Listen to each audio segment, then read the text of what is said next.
"Don't go upstairs, Mom. It's messy," Eric said, with a smile that didn't reach his eyes. It was such an odd thing to say. I'd raised 2 children in a 2-bedroom farmhouse and had seen every kind of mess imaginable. Toys scattered like landmines, socks balled under the couch, muddy boots left in hallways. There was no mess I couldn't face. But something in his voice, the quick way his wife glanced at him and then away, caught in my mind like a burr on wool. I stood in their hallway, my coat still buttoned, clutching the basket of cinnamon rolls I'd baked that morning. The smell of them was the only warm thing in that house just then. Eric stepped closer, guiding me toward the kitchen with a hand on my elbow. "It's really not worth going up," he added lightly. "The kids have turned it into a fort. Blankets, chairs, chaos. We'll keep to the kitchen."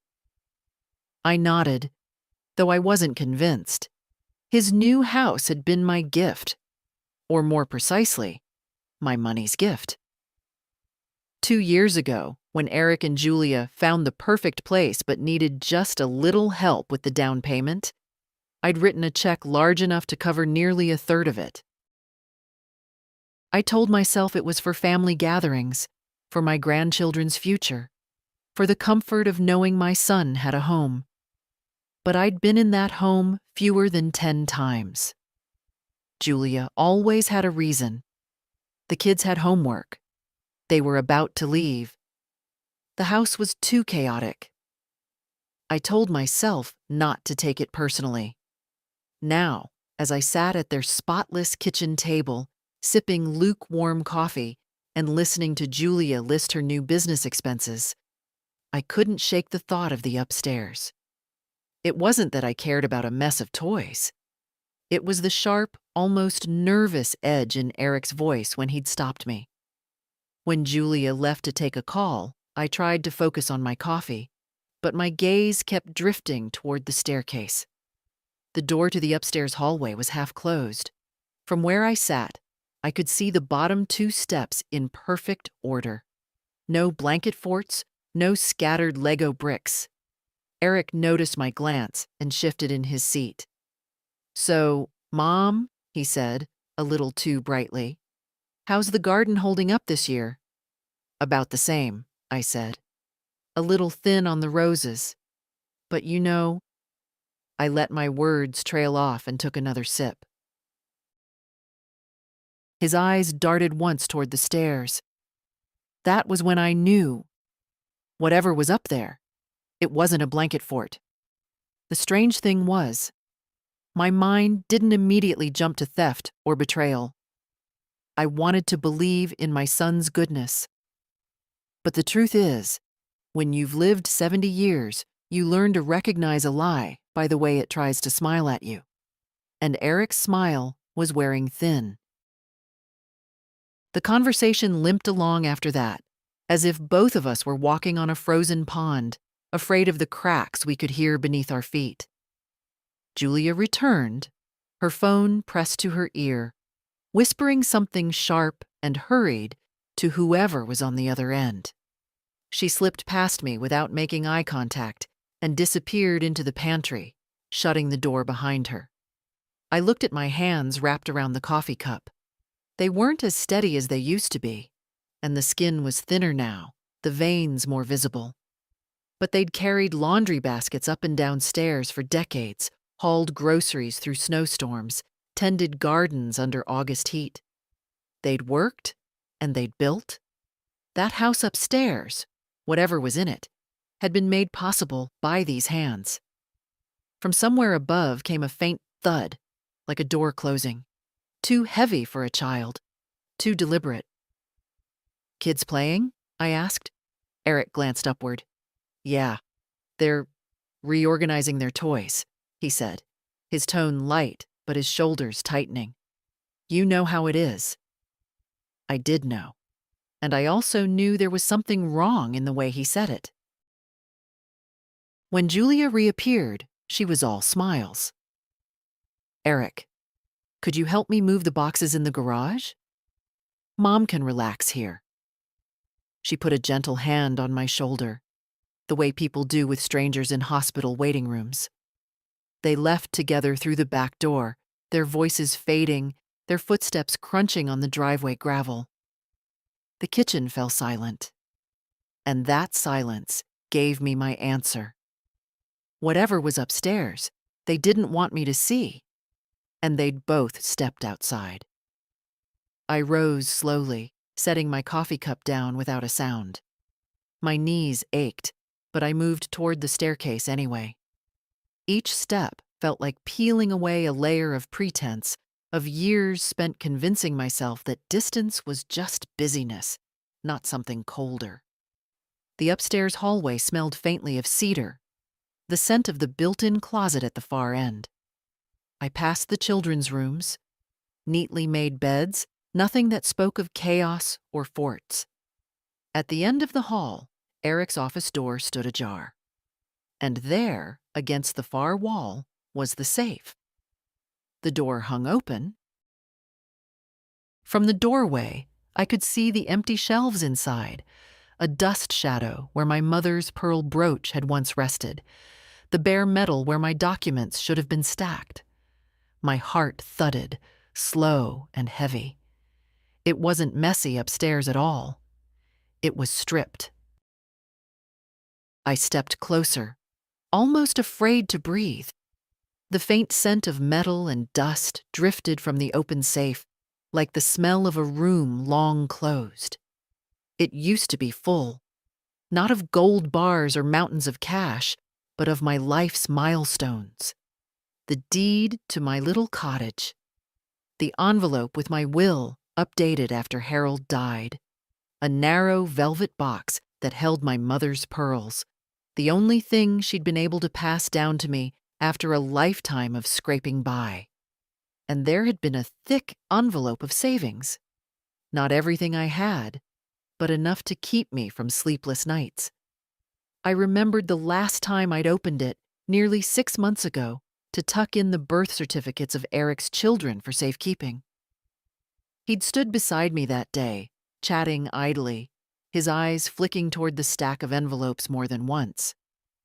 I hadn't thought anything of it. He was my son. You don't suspect your own child. Now there was nothing, not a paperclip, not even the familiar weight of the old brass key I'd kept on the top shelf. I reached out, touching the cold metal interior, as if maybe the memories could still be hiding there, tucked into some invisible seam. But it was as empty as the hallway behind me. My pulse pounded in my ears, but my thoughts were surprisingly clear. Whoever had opened that safe had done it carefully. There was no damage to the lock, no sign of a break-in. That meant one thing. Someone had the key, or the combination. Someone I'd trusted. I turned, scanning the room. Eric's desk sat in its usual neatness, papers stacked, pens in their holder, but the top drawer was slightly ajar. Inside, I saw the edge of a folded sheet of paper. My combination, in my own handwriting. I'd given it to him last winter when I'd been down with the flu, and he'd offered to fetch some documents for me. I'd thanked him for being so helpful. Now, standing in his quiet office, I felt that thank you turn to ash in my mouth. Downstairs, the back door banged shut. Their voices carried faintly up the staircase, closer now. I took one last look at the empty safe, then closed its door gently, the way you might pull a blanket over someone who's already gone. By the time I reached the bottom of the stairs, I had already decided there would be no confrontation today. Not yet. I've lived long enough to know that when you've been blindsided, the first words you say can be your weakest. And I wasn't going to give Eric and Julia the satisfaction of seeing me rattled, blurting questions they could wriggle out of. So when they came back in through the kitchen door, dust on their sleeves from the garage, I was standing by the sink, rinsing my coffee cup. "Find everything you needed?" I asked, as if nothing in the world had changed in the last 10 minutes. Eric nodded. Yeah, thanks. Julia's got those boxes sorted now. Sorry to leave you alone. I smiled. The kind of smile you give to people you've already started locking out of your life. It's fine. I was just enjoying the quiet. Julia moved past me to the refrigerator, humming under her breath, and I caught the faintest sideways glance from her to Eric. It told me two things. She knew, and she was waiting to see if I did. I left not long after, my cinnamon rolls still in their basket, because Julia had already made dessert for the kids. In the driveway, Eric hugged me stiffly, his chin just brushing the top of my head. Drive safe, Mom. Safe. The word clanged in my ears all the way home. My little cottage felt different when I unlocked the door. The air seemed stiller, the rooms quieter. But maybe that was just me, carrying this new, sharp-edged awareness through them. I set the untouched cinnamon rolls on the counter and went straight to my own desk. The first thing I checked was the small, fireproof box in the bottom drawer. My passport was still there. So was the spare checkbook, but the envelope with the last 2 years' worth of bank statements was gone. I know, because I keep things in neat piles, and the gap was as plain as a missing tooth. I sat down slowly. If Eric had taken documents from here and emptied the safe, then he'd already been in my house without my knowledge, and not once, but at least twice. The phone sat on the corner of my desk, the bank's number already in my contacts. I pressed it before I could talk myself out of it. Good afternoon, Mrs. Lawson, the manager, Susan, said when she recognized my voice. How can I help you today? I need to know if there's been any unusual activity on my accounts in the last month, I said. My voice was steady, but I kept my other hand pressed against my knee to stop the trembling. There was a pause, the sound of keys tapping. Well, I do see a few attempted transfers flagged by our security system. They were blocked for verification because the access request came from a new device. One was for $8,000, another for $15,000. When? 3 days ago and last week Tuesday. I let out a slow breath. 3 days ago, Eric had come by just to drop off some soup because Julia thought I'd sounded tired on the phone. Last Tuesday, he'd borrowed my car to save me the trouble of driving to my medical appointment. Mrs. Lawson, Susan said gently, would you like me to put a temporary freeze on your accounts until we can meet in person? Yes, I said without hesitation. Freeze everything, and I want to revoke the power of attorney my son has on file. Effective immediately. Another pause. Of course, I'll start that process now, but you'll need to come in to sign documents for the permanent change. I'll be there when you open tomorrow. After we hung up, I sat there for a long time, looking at my hands again. They'd just made one of the hardest phone calls of my life. Harder than telling people Harold was gone. Harder than signing the papers to sell the family farm. Because this time, I was choosing to close a door on my own child.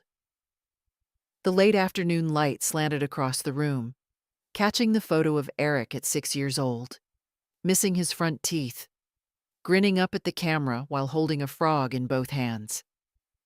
I remembered drying that frog with one of my good tea towels because he'd insisted it was cold and needed a blanket. I felt the sting behind my eyes, but I didn't let the tears fall. That little boy was gone. The man who'd replaced him had looked me in the eye today and told me not to go upstairs. And I had, and found my safe as empty as the space where trust should have been. I stood, locking the fireproof box and sliding the key into my pocket. Tonight, I would make lists of accounts, assets, documents, and anything else that still belonged to me. And tomorrow morning, I'd start making sure it stayed that way. I barely slept that night. Not from the usual aches in my hips or the creak of the old house in the wind, but from the rhythm of my own thoughts. Steady, relentless, like a clock ticking down to morning. By 6, I was dressed and ready, my handbag packed with every form of identification I owned. I'd also tucked in the small spiral notebook I'd kept for years, where I'd written down major expenses. Looking at the entries from the past decade had been like flipping through a ledger of blind faith. Checks for Eric's emergency car repairs, the down payment on the house, contributions toward his business idea that fizzled out in less than 6 months. The bank opened at 9, but I arrived 20 minutes early. The parking lot was still half empty, a few employees unlocking the side door. When Susan, the branch manager, saw me through the glass, she came at once to let me in. "I've already prepared the paperwork to freeze your accounts and remove the power of attorney," she said, leading me into her office. "But I'll need you to review and initial every page." The pen felt heavier than it should as I signed. Each stroke was a small severing, not from the money itself, but from the years I'd believed it was a bridge between me and my son. When we were finished, Susan leaned forward. "Do you want to add any security measures? 2-step verification, a change of address for statements, maybe even a new set of account numbers?" "Yes," I said, my voice firm. "All of it. And I want any in-person requests for my accounts to require my physical presence. No exceptions." Her eyes softened. "Understood." From there, I walked 2 blocks to my attorney's office. Michael Daniels had been handling my affairs since Harold passed. He greeted me with a puzzled smile. "Martha, you look like you've been up all night. What's going on?" I sat down across from him and told him everything: the safe, the missing contents, the attempted transfers. He didn't interrupt, but his jaw tightened. "We'll need to revise your will," he said when I finished, "and I strongly suggest setting up a living trust for your assets. It'll keep them out of reach unless you authorize access, and it's harder to challenge than a will." He pulled out forms, explaining each step. We discussed removing Eric entirely as an executor and replacing him with a neutral third party. We also added a clause. Any relative who contested my estate would forfeit their inheritance. It was all business, but beneath it ran a quiet current of something heavier. This wasn't just legal housekeeping. This was dismantling the trust I'd spent a lifetime building. When the documents were drafted for my signature later that week, Michael said gently, "I know this isn't easy." "No," I said, meeting his gaze, "but it's necessary. And at my age, you stop putting off what's necessary." Back home, I set the new keys and passwords in a small envelope and slid it into the bottom of my sewing box, a place no one but me ever touched. Then I made tea and sat by the kitchen window, watching the sparrows dart between the hedges. The phone rang twice that afternoon. Both times the caller ID showed Eric's number. I let it go to voicemail. His voice, tense and too quick, spilled out. "Mom, we need to talk. Call me back, please." Please. I wondered if that word would have come so easily if the safe had been full, the account still open. I wrapped my hands around my teacup, letting the warmth seep in. The ache in my chest was still there, but it was no longer a hollow ache. It was filling with something steadier. Resolve. It was late Saturday morning when the knock came. 3 quick raps, then a pause. I wasn't expecting anyone, and for a moment I thought it might be Eric, ready to barge in with his explanations. But when I opened the door, it was Chloe, my oldest granddaughter. She stood there holding a paper bag from the bakery, her hair pulled into a messy bun, a pink scarf looped around her neck. Hi, Grandma, she said, her smile warm but a little uncertain. I brought you those scones you like. I stepped aside to let her in. What's the occasion? She shrugged, setting the bag on the counter. No occasion. I just wanted to see you. We made tea together, moving around each other in the small kitchen as easily as if she'd grown up there. Which, in a way, she had. When she was little, I'd watch her after school, teaching her how to braid dough for challah, or letting her sprinkle cinnamon sugar on pies. Once we were seated at the table, she looked down at her mug and said quietly, "Dad's not happy." I stirred my tea slowly. I imagine he's not. He said you've made some changes. With the bank. And other things. That's right. She bit her lip. He wouldn't tell me exactly what happened, but I can tell he's upset. And Julia. Chloe stopped herself, glancing at me. Well, she's been making little comments about you being stubborn, about you not trusting them. I met her gaze. Do you think I'm being stubborn, Chloe? Her answer came without hesitation. No, I think you've been too trusting for too long. For a moment, I had to look away. It wasn't anger that stung. It was relief. Someone in that house saw me clearly. I don't know the details, she went on, and you don't have to tell me. But I just wanted you to know I'm on your side. I know how much you've done for all of us. I reached across the table and took her hand.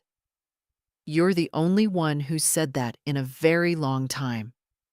She squeezed my fingers. I've seen it, Grandma. I've seen the way you've helped and how it's taken for granted. You don't deserve that. We talked for nearly an hour about her classes, her friends, the apartment she hoped to rent after graduation. Not once did she ask for anything. Not once did she hint at needing money. When she left, she hugged me tighter than usual.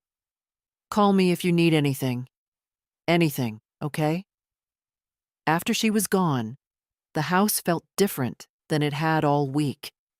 The betrayal was still there, sharp as ever. But now there was something else layered over it. A quiet reminder that not all ties in a family are rotten. Some are worth holding on to. By Monday morning, the phone had become a stubborn, buzzing reminder that Eric wasn't used to waiting for answers. The first call came at 8:12 a.m., before I'd even finished my toast. I let it ring.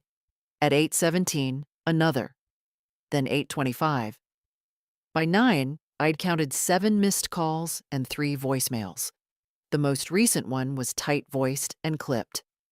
Mom, I don't know what's going on, but we need to clear this up before things get out of hand. Call me back. Clear this up. As if it were a spilled cup of coffee between us, instead of an emptied safe and attempted theft. I took my tea into the living room and left the phone on the kitchen counter, where its vibration couldn't reach me.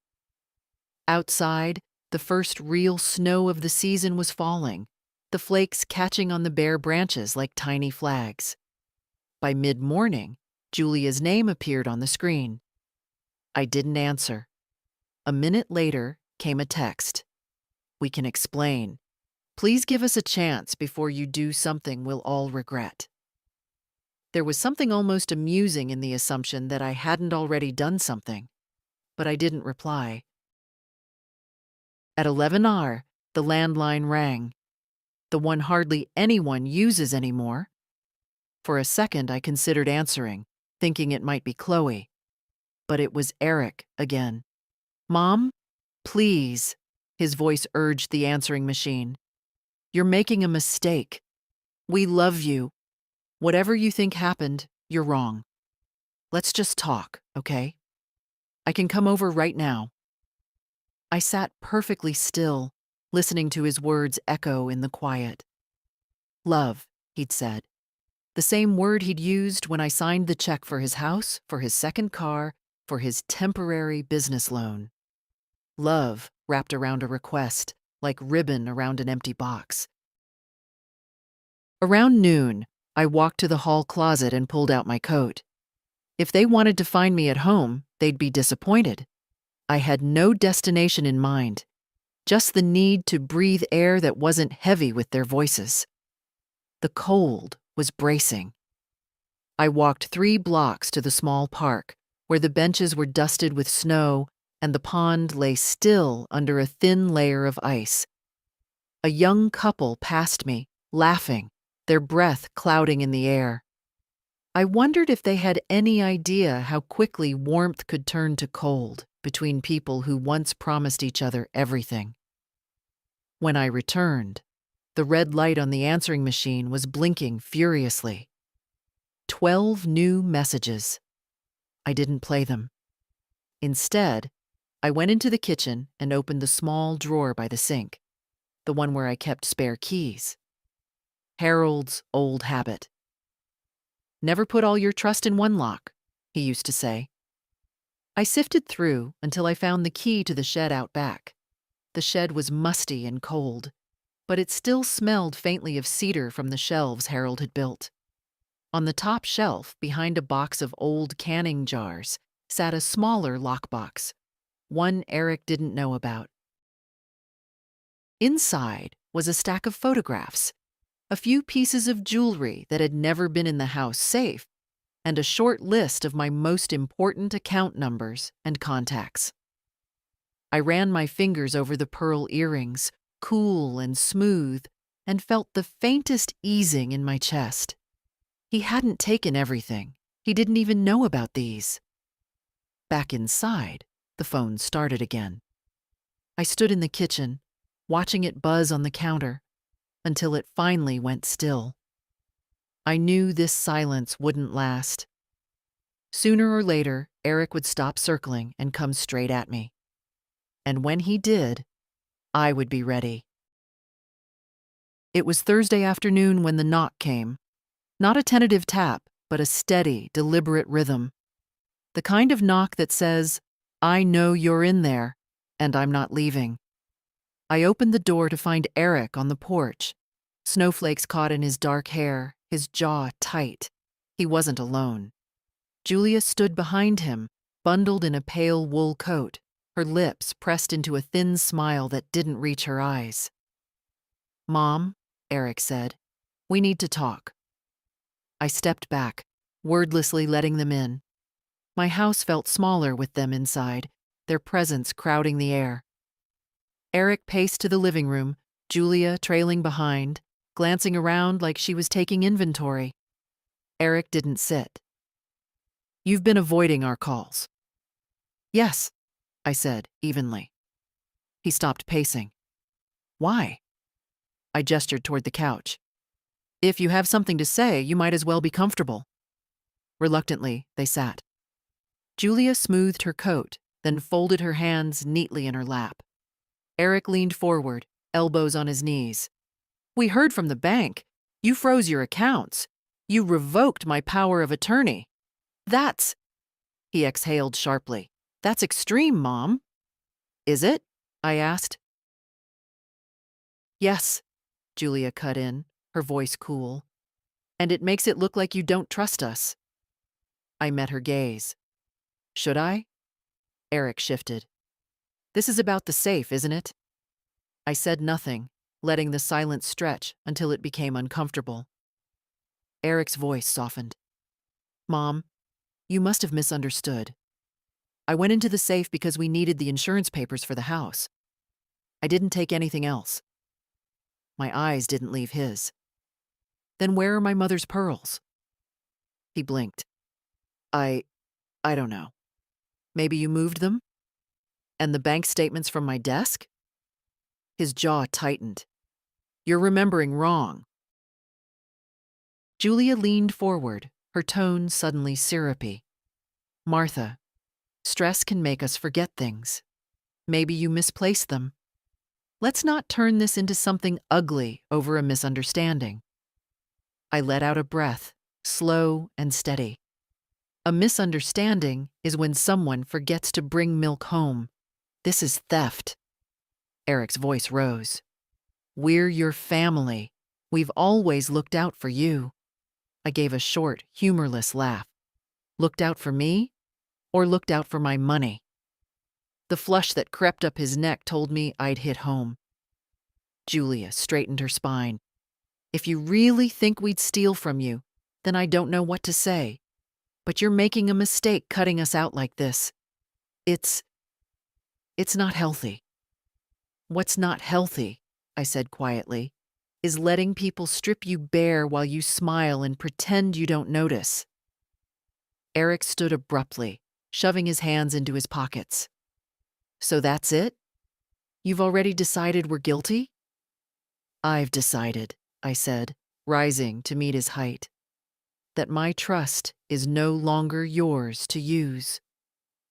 He stared at me for a long moment, his breath shallow. You're going to regret this.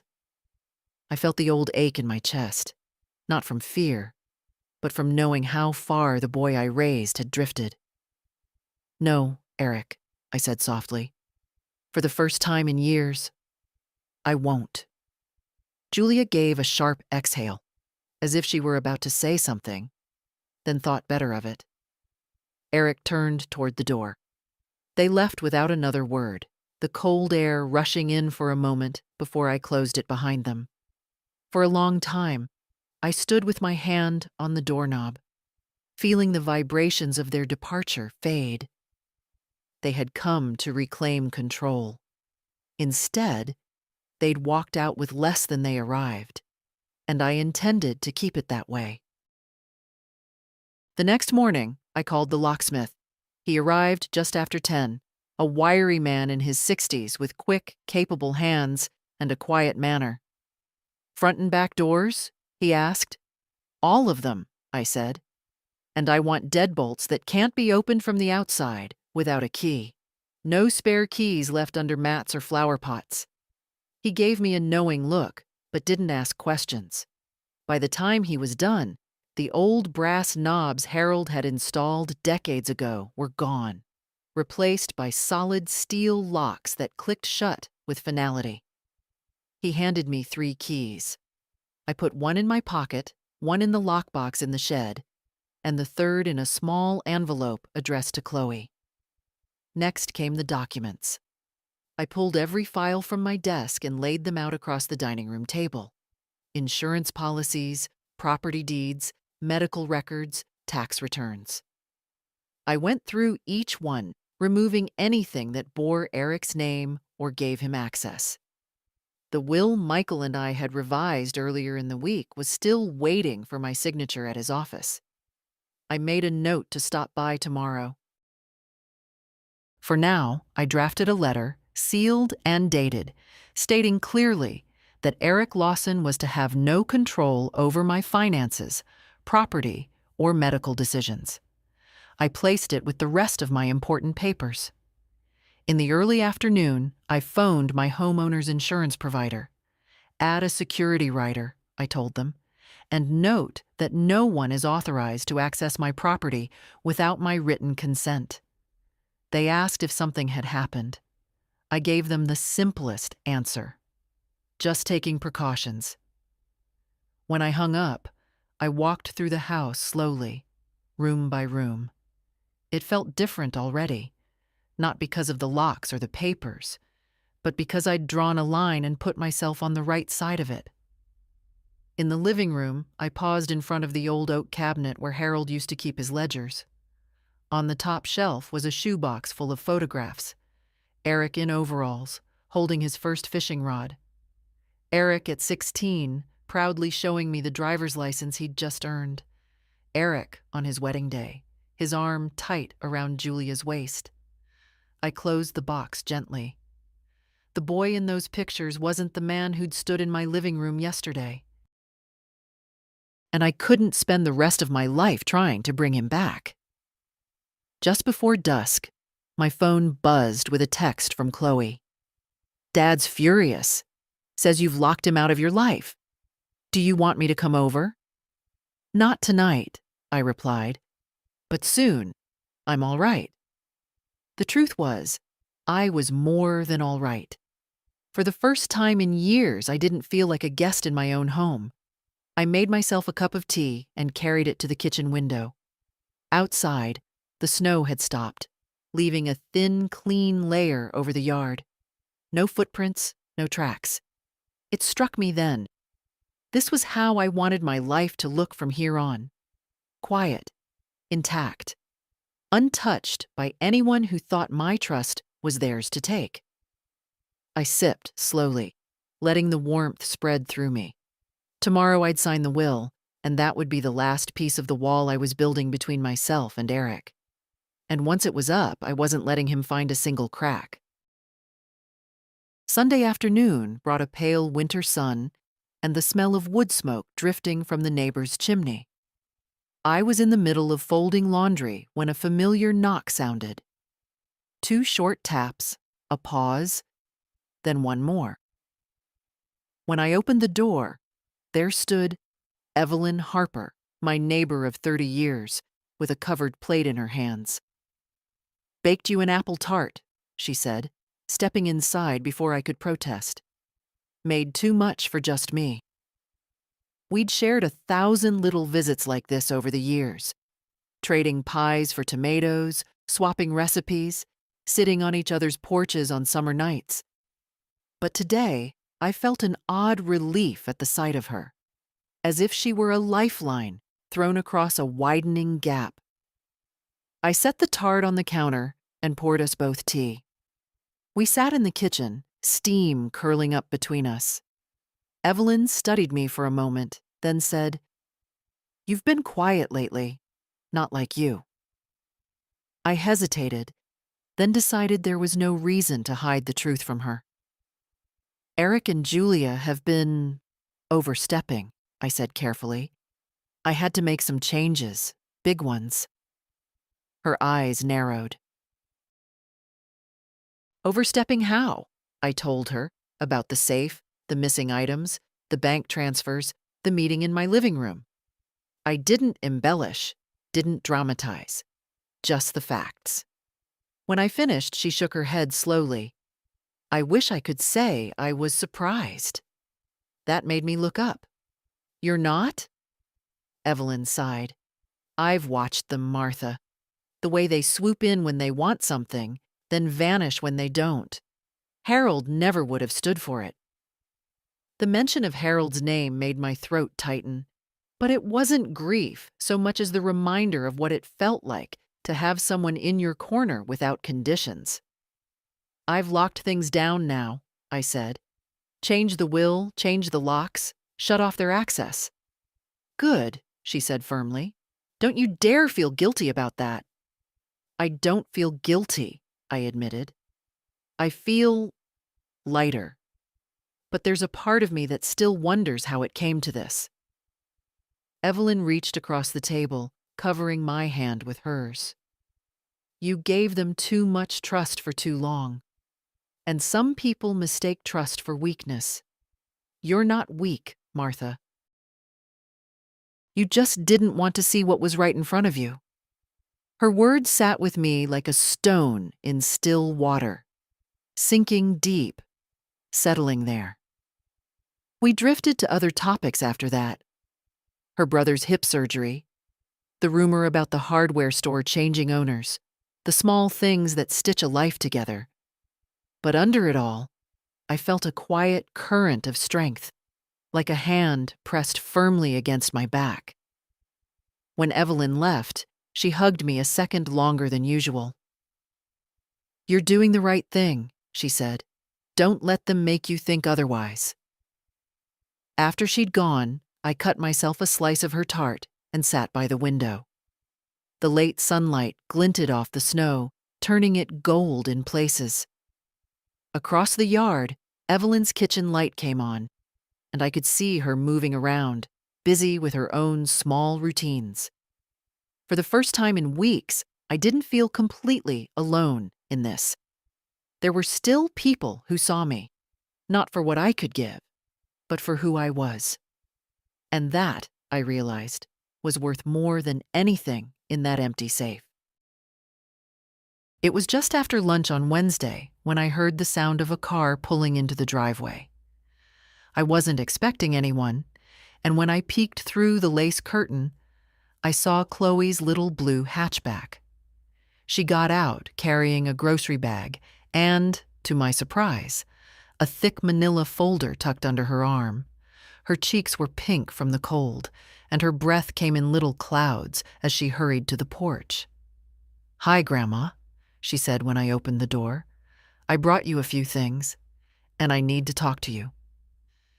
We set the groceries on the counter: bread, milk, a jar of my favorite orange marmalade. I raised an eyebrow at her. "This is more than just a visit." Chloe nodded, pulling off her scarf. "You're right. I overheard something the other night." I felt my stomach tighten. "What sort of something?"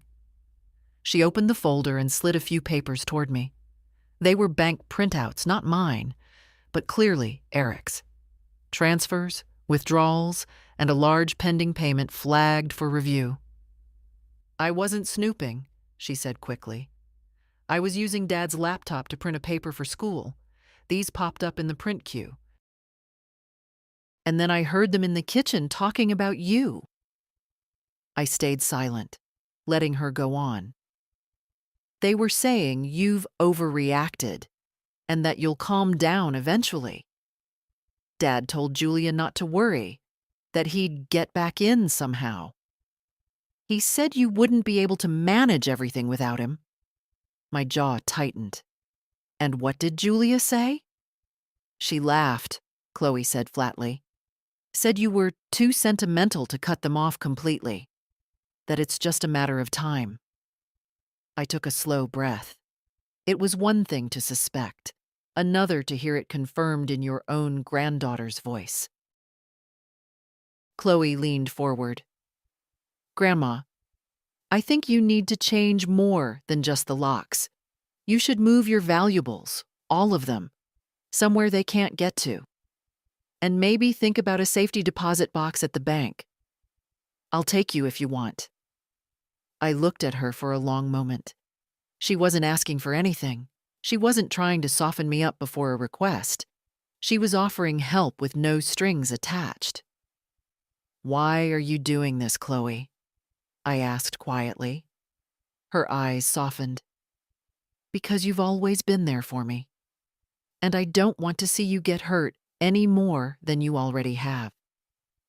For a moment, I had to turn away, busying myself with the kettle so she wouldn't see the shine in my eyes.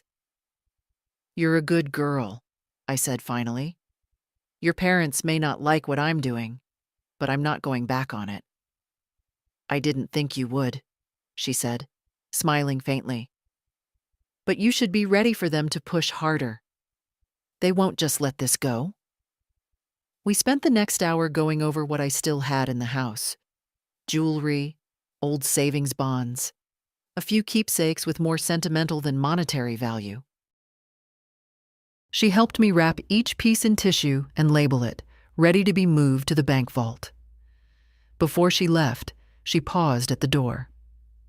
"Grandma, if they ever show up here angry or try to pressure you, call me first.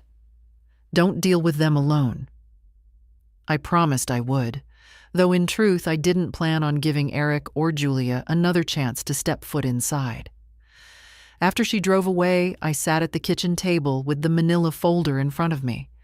Seeing their schemes laid out in black and white gave me a strange sense of calm. They still thought they knew me. Still thought I was the same woman who handed over checks at the first sign of need. But that woman was gone. And the one sitting here now had no intention of letting them through another door, real or metaphorical, without a key they'd never get again. It happened on a Saturday afternoon, just as I'd settled into my armchair with a fresh cup of tea and a library book. No phone call, no polite knock. The sharp rattle of my front doorknob made me look up. Then came the sound of keys, several of them, trying one lock after another. My heart didn't pound. Instead, it went strangely steady. I set the teacup down, rose, and walked to the door. The moment I opened it, Eric was there, his coat unbuttoned, breath steaming in the cold. Julia stood just behind him, arms crossed, her eyes sharp. "Your keys won't work anymore," I said, my voice calm. "I noticed," Eric replied tightly. "Why did you change the locks?" "I think you know why." He let out a humorless laugh. "This is ridiculous. We're your family, Mom. We shouldn't be locked out of your life. Yet here you are, trying to get in without my permission." I leaned against the doorframe, making no move to invite them inside. Julia stepped forward. "We just came to talk. Face to face. This cold shoulder routine is childish." "I think stealing from your own mother is childish," I said evenly. "And I'm done pretending otherwise." Eric's eyes flashed. "You can't seriously believe." "I do believe it. I believe it because I saw the empty safe with my own eyes. I believe it because the bank flagged your transfer attempts. And I believe it because I know the difference between help and exploitation. Something you've long since stopped caring about." He ran a hand through his hair, his breath coming faster.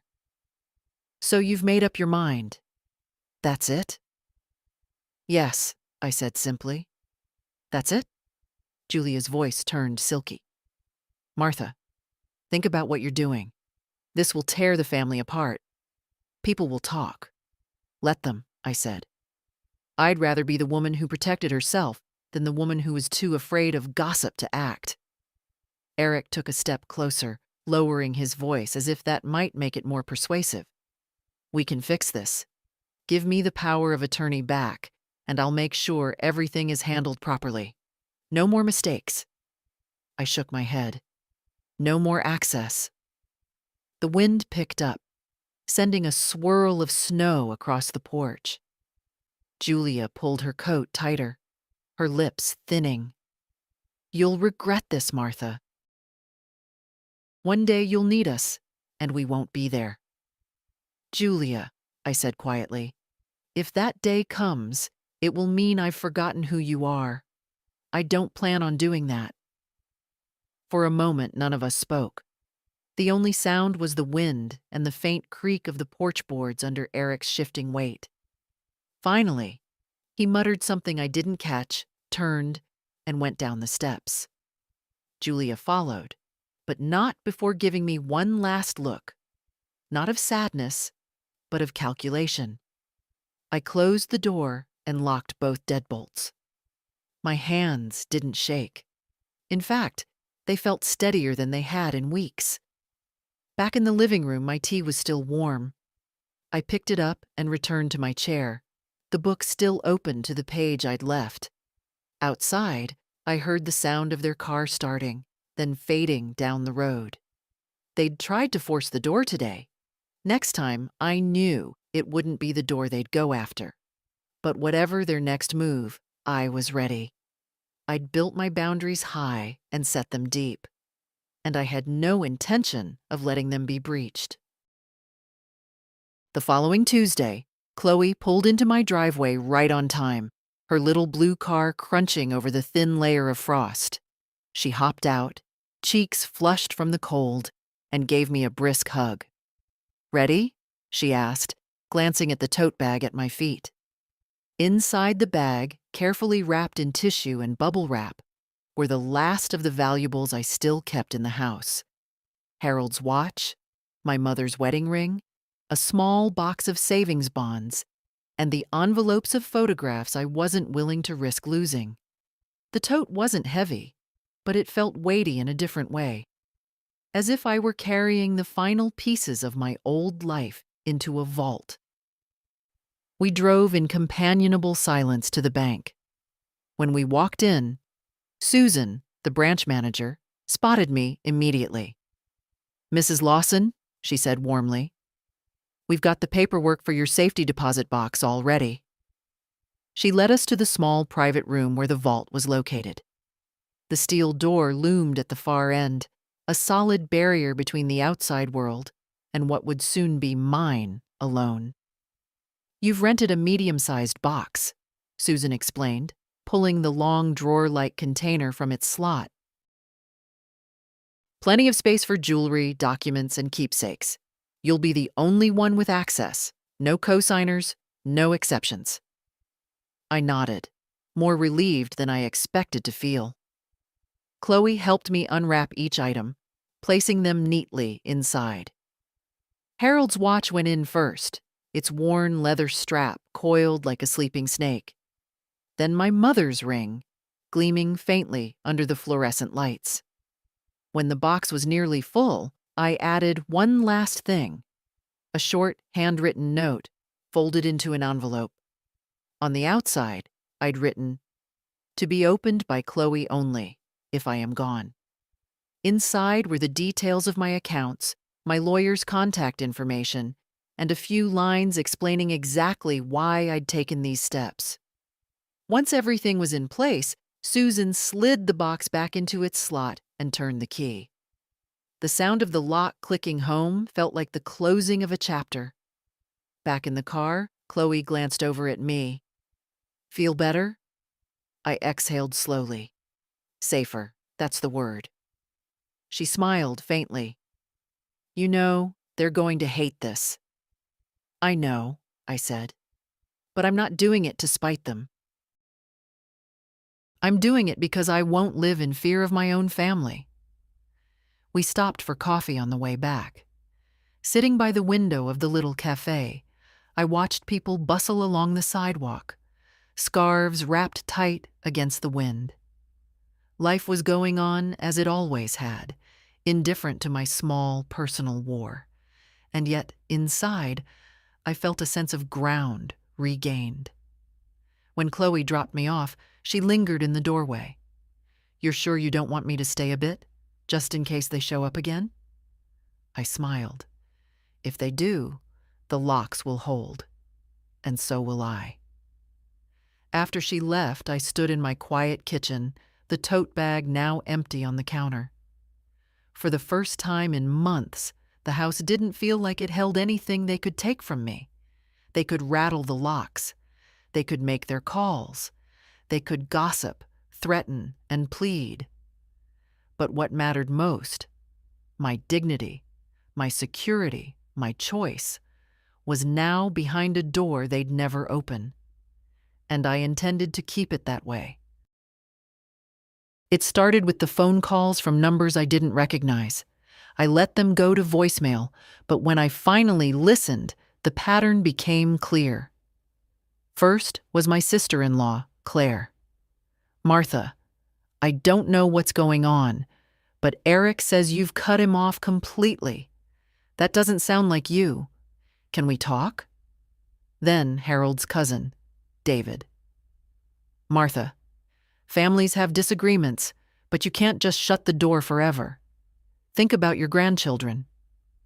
By the third message, a neighbor I barely knew, I understood exactly what Eric was doing. He was using other people as messengers, hoping they'd wear me down, make me feel cornered. I didn't answer any of them. 2 days later, Evelyn knocked on my door, holding a basket of muffins. "Martha," she said carefully, "I just came from the store, and I ran into Claire. She told me Eric's been saying you're not well, that you're confused and making rash decisions." I let out a dry laugh. Confused enough to change my locks, move my valuables, and update my will? That's quite the diagnosis. Evelyn frowned. "He's trying to get people on his side." "I know," I said, "and I'm letting him try." Every person he drags into this sees him more clearly than he realizes. That evening, the phone rang again. This time, the caller ID showed a name I knew well, Margaret, my oldest friend from church. Against my better judgment, I answered. "Martha," she began, "Eric came to see me. He says you've misunderstood something about a safe and some money." "Margaret," I interrupted gently. I know exactly what happened. I'm not confused, and I'm not changing my mind. There was a pause. So it's true? You've really cut him off? Yes, I said simply. And I won't discuss the details because they're mine to keep. But I will say this. No one accidentally empties a safe or tries to move money out of someone else's account. That's not a misunderstanding. That's a choice. She sighed. I had to ask. He made it sound like. I know how he makes things sound, I said. It's how he's always gotten what he wants. The next day, I took an extra step. I called Michael, my lawyer, and told him to draft a letter for Eric. Formal, dated, and crystal clear. It stated that he was to have no involvement in my finances, property, or personal matters, now or in the future. Copies would go to the bank, the insurance company, and the county clerk. When Michael read it back to me, I felt a quiet satisfaction settle in my chest. Make sure it's sent by registered mail, I said, and keep a copy in your files. By the end of the week, the outside pressure slowed. The calls became fewer, the voicemails shorter. Either Eric was realizing his campaign wasn't working, or he was regrouping for another attempt. On Saturday morning, I sat by the kitchen window with my tea, watching the snow melt in patches across the yard. Evelyn's cat slinked along the fence, its tail flicking. Somewhere down the street, a child laughed. The world was peaceful, and so was I. I knew Eric still had my phone number, my address, and a whole arsenal of manipulations he might try. But I also knew something more important. I was no longer reachable in the way that mattered to him. The door was closed. The locks were changed. The bank box was full. And my mind was made up. If he wanted a mother who could be persuaded, guilted, or bullied, he'd have to look elsewhere, because this one was done. The first warm day of March came early that year. The snow that had covered my yard for months was melting into soft, muddy patches, and the air smelled faintly of damp earth. I opened the kitchen window for the first time since autumn, letting the fresh air move through the house. It felt like breathing differently, deeper, clearer. I spent the morning tidying cupboards, moving slowly, not because I was tired, but because I wanted to take my time. Every dish, every folded tablecloth, every photograph in its frame was mine. Mine to keep, mine to protect. No one was circling, waiting for me to leave a door unlocked. Around noon, I made tea and carried it to the back porch. The boards were still cold under my slippers, but the sun felt warm on my face. Across the yard, the lilac bushes stood bare, but I could already see the smallest hints of green pushing through. I thought about the winter I'd just come through. Not the one outside, the one inside these walls. The frost between me and my son. The chill of realizing that love isn't always enough to keep people honest. The slow, steady decision to put my safety and dignity before someone else's comfort. There had been moments in the early days when I'd questioned myself. Was I being too harsh? Would this tear the family beyond repair? But each step I'd taken, the locks, the bank, the will, the vault, had made the air a little easier to breathe. I hadn't done it out of spite. I'd done it because there comes a time when you must stand for yourself the way you once stood for everyone else. The phone was inside, sitting silent on the kitchen table. I didn't need to check it to know that the absence of Eric's number was its own kind of peace. Chloe still called. Evelyn still visited. Life went on, trimmed down to the people who showed up without an angle. In the quiet, I realized something I hadn't been able to see before. Losing what you thought you could never lose can sometimes return to you the one thing you truly need: yourself. I sipped my tea, listening to the soft drip of snowmelt from the eaves. A sparrow landed on the fence, tilting its head as if to take me in. The sun warmed my shoulders. I had no illusions that Eric would suddenly change or that Julia would see herself clearly in any mirror. That wasn't mine to control. What was mine, my home, my security, my say over my own life, was now firmly in my hands, and I intended to keep it there. If you've read this far, maybe you know a little of what I've learned. Maybe you've felt that same shift when you stop asking why someone has hurt you and start deciding what you're going to do about it. So here's what I'll tell you. Protect yourself. Don't wait for permission. Don't let love be the excuse someone uses to reach into your life and take what isn't theirs. You get to lock your own doors, and you never have to hand over the key.